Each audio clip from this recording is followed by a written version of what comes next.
Hi there, I am Rahim and now you are watching Rahim Productions.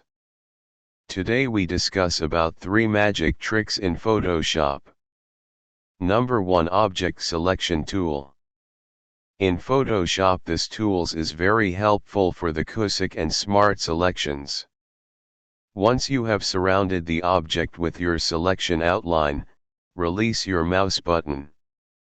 Photoshop analyzes the area within the selection, and after a few seconds, it shrink wraps the outline around the object.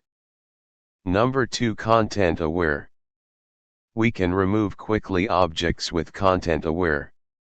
Right-click within the selection and choose Content Aware. After the processing subject will be removed.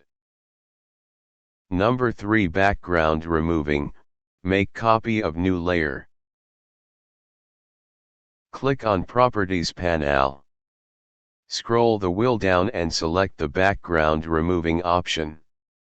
After the Photoshop processing image is ready for you without background. Thanks for watching. Make sure you subscribe so you don't miss any upcoming videos. Good luck.